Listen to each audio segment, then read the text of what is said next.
ఆపద్ధర్మ ముఖ్యమంత్రి వైఎస్ జగన్మోహన్ రెడ్డి పేషీ ఖాళీ అయింది.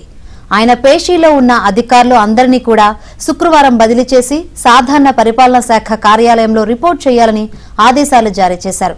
ఇప్పటికే జగన్ పేషీలో ఉన్న వివాదాస్పద అధికారి ధనుంజయ రెడ్డి మే 31వ తేదీన పదవీ విరమణ చేశారు.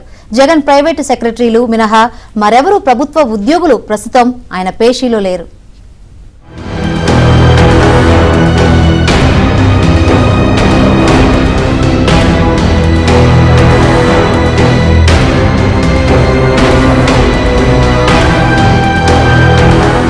ఆంధ్రప్రదేశ్లో 2019లో అధికారంలోకి వచ్చిన తర్వాత ముఖ్యమంత్రిగా పదవీ బాధ్యతలు స్వీకరించిన వైఎస్ జగన్ కు నిన్నటి వరకు పేషీలో స్పెషల్ చీఫ్ సెక్రటరీగా పూనం మాలకొండయ్య, సెక్రటరీగా రేపు ముత్యాల రాజు, అడిషనల్ సెక్రటరీగా నారాయణ భరత్ గుప్తాలు ఉండేవారు. అయితే మే 31వ తేదీ వరకు ఐఏఎస్ అధికారి ధనుంజయ రెడ్డి కార్యదర్శిగా ఉండేవారు.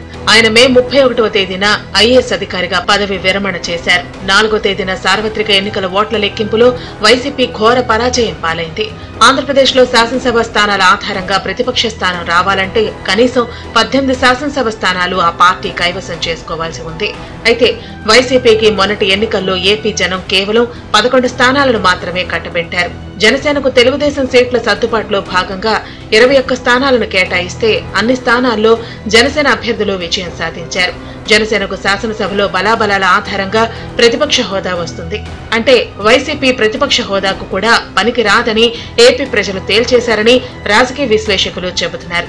ఈ నేపథ్యంలోనే జగన్ పేషీలో ఉన్న 3 అధికారులను శుక్రవారం మధ్యాహ్నం బదిలీ చేసి జీఏడీలో రిపోర్టు చేయాలని చీఫ్ సెక్రటరీ జీవో జారీ చేశారు.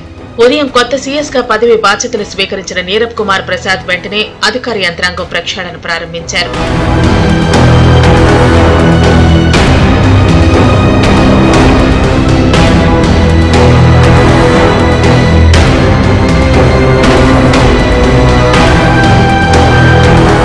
జగన్ కు మాజీ ముఖ్యమంత్రిగా మాత్రమే రక్షణ ఉంటుంది.